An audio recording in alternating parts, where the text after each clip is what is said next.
commonly say diabetes is a disorder of glucose metabolism and hyperglycemia.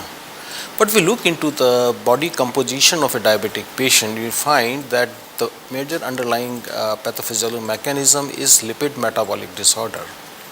Now, in the era of post-human genome project, the era of genomic medicine, when we look into the genome of a diabetic patient as compared to his siblings as well as non-diabetic person, no genetic susceptibility, it emerges now that diabetes is basically a genetic disorder, a genomic disorder. First of all, I would like to tell you what genomic medicine is, what is genetics, and genetic medicine and genomic medicine, how they differ from each other. You see, if some disease run in families, previously in Mendel's experiment, even in the P experiment, if some characteristic run in a generation to generation, transmitted from one generation to next generation, we call it genetic. As more and more information regarding genome was clear, it was realized that genes are involved in the causation of several diseases, and diabetes was suspected to be a genetic disease based on the fact that it run in families. Here I would like to clarify on one more point, that heritability is the term used for familial transmission of a disease without knowing what genes are involved, and genetics is when it is run in families in a monogenic fashion. That means one or few genes which run in family and there is a autosomal dominant or recessive transmission of disease or X-linked transmission, we call it genetic disease. But certain disease whom we call as complex trait means the disease is caused by not only one or two genes but a large number of genes, and they conspire with environmental factor, environmental risk factor including lifestyle factor in case of diabetes, they lead to a disease. So such disease genetics can be studied only when we have genome wide scale, that means 3:10⁹ nucleotide sequence and 23 to 25 gene or 30,000 gene sequence on background, and we try to figure out what genes are involved in disease. We call it genomic medicine. My presentation here or my talk here is focusing how it is genomic medicine is going to affect your clinical practice. So in case of diabetes, first of all we look for certain candidate genes. We have certain couple of publications around I think 7-8 years ago that we looked for certain candidate genes, for example FTO gene, for example some inflammation related genes, and we find their association with diabetes. That was basically a very superficial approach.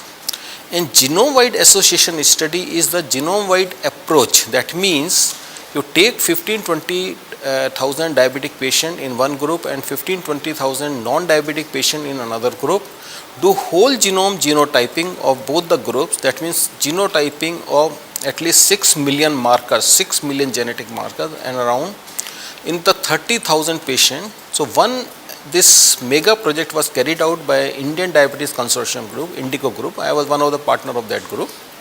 And first of all, we identified around 150 genetic markers which were found to be associated with diabetes.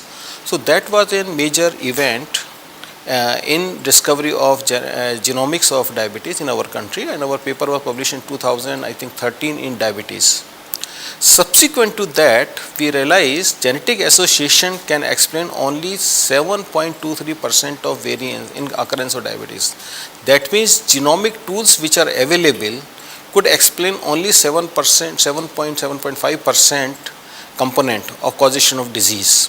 So genome scan was very successful, but it has no clinical implication. Another implication of genomic medicine came once we looked for expression of around 20,000 genes, 23,000 genes in various tissues of the body. So we did one work in Indian population where we looked for expression of all these genes, that genome-wide gene expression profiling. Gene expression means conversion of a gene DNA sequence or a gene sequence into mRNA. If it is converted into mRNA, that means it will lead to transcription to a protein, and which will be enzyme and affect the cell physiology. So we did transcriptomics of adipose tissue, and we realized that adipose tissue in diabetics is pathological. It is inflamed, inflammatory related pathways are activated, and at same time unsaturated fatty acid synthesis pathway was also down regulated. That means diabetic patient has a pathologic adipose tissue. And very interestingly, we find the genes which were known to be associated with diabetes in their network were found to have altered expression in your adipose tissue. That means if you look for expression of a gene which is associated with a disease, for example, diabetes associated gene in Jivas we identified, we look for their expression in adipose tissue, we find those genes were not expressed in adipose tissue.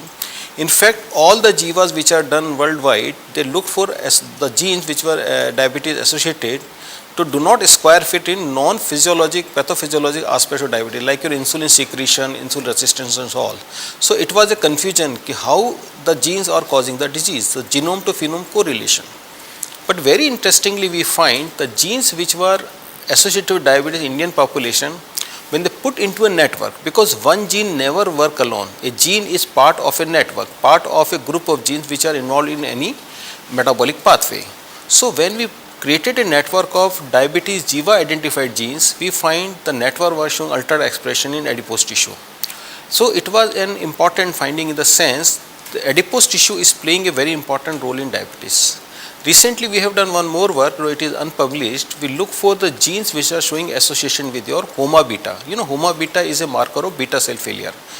And it is believed that all genes which were shown to be associated with diabetes were shown to be altered expression in your beta cells. So it is well documented and well established concept that genetics mainly involve your beta cell susceptibility to failure. That means diabetes genes are expressed in adipose in this beta cell.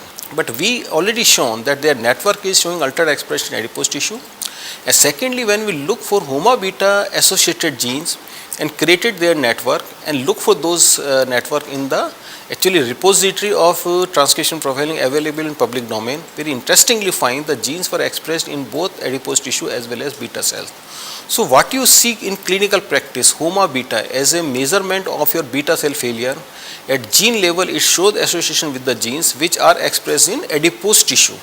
That means adipose tissue is an important player even in your beta cell failures. So our findings say both adipose tissue failure as well as your insulin resistance as well as beta cell failure. I am repeating, your insulin resistant beta cell failure both are related to genes which are expressed in your adipose tissue. In fact, those pathways which they enrich, that means the genes which are showing associated with HOMA beta, and when they looked into literature the which pathway they are involved, because genetic biochemical pathways are well known, interestingly they were related to adipose tissue related pathways. So these type of genomic medicine findings, genomic medicine researches point that adipose tissue is a major player in the pathophysiology of diabetes. So they support the concept adiposopathy or sick fat as the primary disease, and diabetes is one of the component, one of the manifestation. You know, metabolic syndrome means clustering of diabetes, hypertension, dyslipidemia and vascular disease. That is clustering on clinical level, but at genetic level everything pointing toward, I am not saying it is well established, it is pointing toward adipose tissue dysfunction. So this led us to develop a concept of adiposopathy, primary disease. Actually reason behind we are looking for adiposopathy is that because genetic susceptibility from the conception and genetic abnormality in terms of adipose tissue dysfunction, insulin resistance are there in the life of a diabetic patient long before impaired beta cell function happen. That means before IGT there is a high insulin resistance. At that stage in the life of a diabetic patient there is adipose tissue dysfunction, and this adipose tissue dysfunction can be corrected with some simple lifestyle measures like your weight reduction as well as physical activity, mental stress reduction. Few drugs are in pipeline which affects your ectopic fat deposition and fat metabolism. So keeping in mind in pipeline so many drugs and easy homemade availability of intervention like life intervention support the concept of adiposopathy, because pre-primary prevention of diabetes is there is a ray of hope for pre-primary prevention of diabetes by intervening at the level of adiposopathy. Now coming to your current clinical practice, how genomic medicine going to affect you? You see MODY diabetes. MODY diabetes run in families. That means genes for MODY diabetes are now identified by genetic techniques. In case you find a patient who is having type 2 diabetes, he is very lean and thin, there is strong family history. Interestingly, one parent is affected, other is not affected, that means it is autosomal dominant transmission. It could be Modi diabetes. As some of the Modi diabetes, they manifest very early in life. They are lean and thin. Sometimes we start insulin keeping in view with patients suffering from type 1, but they are type 2 and they respond to sulfonylurea most of the cases. So genomic medicine has an important application, genotyping, in identification of Modi diabetes. Same on the same line, your neonatal diabetes. Neonates before 6 months of age, they also develop diabetes. Sometimes I believe it's an absolute insulin deficiency. Patient were put on insulin, but they are suffering from sulfonylurea receptor or KCNJ and other these receptor mutations, and they respond throughout their life with the sulfonylurea. So this is an important breakthrough application of genomic medicine clinical practice. Third important application of genomic medicine in your diabetes is pharmacogenomics of anti-diabetic drugs. So it is still in investigational tool, but very interesting, several genes have been identified which are known to be shown association with, for example, GI side effects for metformin, primary unresponsiveness to pioglitazone, edema with pioglitazone, or severe hypoglycemia with sulfonylurea. So these investigational genomic findings are suggesting some of the clinical problem like primary unresponsiveness, major side effect, they can be well identified before starting therapy by genotyping. So pharmacogenomics is still in pipeline. So keeping in view, as I started with the fact, when you look into genome of a diabetic patient, it seems that diabetes is a genetic disease. With availability of cheaper genomic techniques, it is possible we can identify our patient with Modi diabetes very early by simple genetic testing. And thirdly, application genomics, particularly transcriptomics, has suggested that adipose tissue dysfunction is the major pathophysiological defect and support the concept of adiposopathy. And adiposopathy provide the frame for pre-primary prevention of diabetes and could be of great value, particularly with the drugs in pipeline which affects your fat metabolism. We can prevent diabetes or postpone it so late that patient never develop long-term microvascular muscular complication. Thank you very much.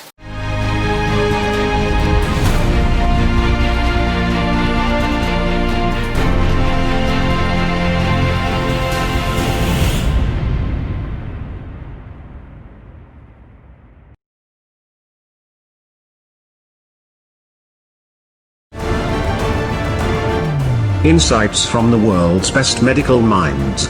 You are watching therightdoctors.com.